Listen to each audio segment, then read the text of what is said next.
Welsh independence is about us being an ordinary country, that independence is natural and normal.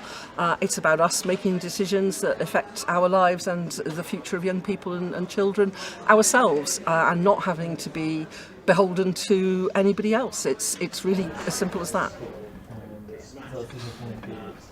To me, it's about Wales as a country and people of Wales having the right to decide on their own future.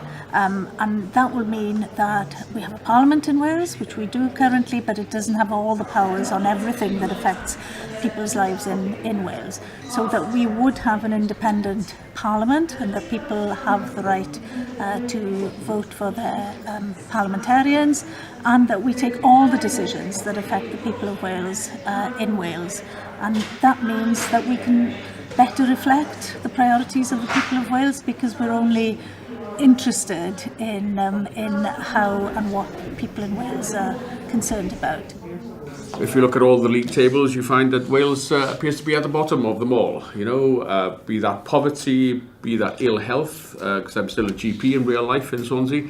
You look at the various diseases and things linked to poverty, you find Wales at the bottom of every league table. So for Plaid Cymru, our objective really, I don't know if you've heard Adam Price mentioned that he'd like to have a poll on independence in 2030. We would run Wales better as a people, because we are only interested and focused on the priorities of the people of Wales and putting those into action.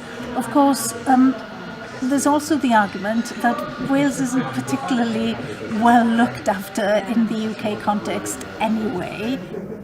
There would probably be disadvantages. I mean, you'd be foolish to admit that there wouldn't be. Brexit. That's a really interesting question, and I don't think we know the answer to that yet. We don't even know the answer to Brexit yet, or if it's going to happen. Some of the priorities that we have as a country may not be the priorities of a Westminster government, and I don't think that people have seen that the Westminster government is really properly focused in on what it'll mean for a country like Wales. I think Brexit is a huge cloud. Basically, as a party, we would want, we do want Wales to remain in Europe, and we've always campaigned for an independent Wales in Europe.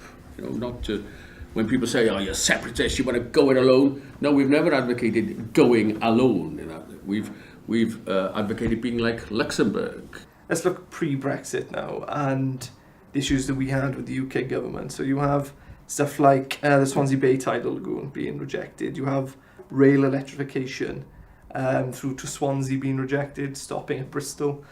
So, you know, there's a number of cases before Brexit where we've sort of been shortchanged or we haven't had a fair deal. And I think post-Brexit, where we see EU funding disappear, that will only increase. You know, people say, well, how are you going to make Wales, this poor area, how are you going to make it richer then, Di? The Crown Estate, you know, the bit between high tide and low tide on our shore, and sometimes a little bit further out, has got lots of planning situations, makes lots of money for the Queen. It's as if you're saying to a plumber, oh, I need you to fix that, but I'm only going to give you half the tools to do it. In the short term, the priority is to do as well as we can if there's any kind of snap Westminster election, and to win enough seats to become the government here in 2021 so that we can build that confidence I was talking about. But that's as a step towards the ultimate goal, which is for Wales to be an independent nation. It would be a big change. You know, that change may happen over time. Of course, devolution is leading towards greater autonomy on many subject areas in Wales. A lot depends on what happens with Brexit, of course, but we could find ourselves in a situation where we've got a lot, you know, if we become the government in 3 years' time, if we can build that confidence, I think we could be heading towards a majority, but it's a long process.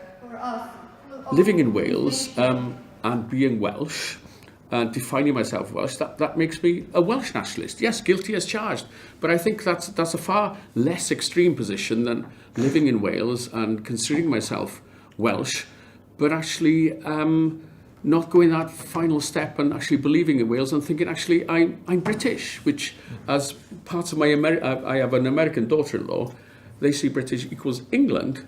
So in other words, the choice we have as people living in Wales that we are defined as nationalists is that you define yourself as a Welsh nationalist, or if you can't bring yourself to be Welsh, you call yourself British, which, as everybody knows, is the same as being English. So you're living in Wales, you're a nationalist. I think it's a far less extreme position, actually, to be a Welsh nationalist rather than being a nationalist for the country next door. Better reflect the priorities of the people of Wales, because we're only interested in how and what people in Wales are concerned about, and that makes a better democracy because of that, in my view.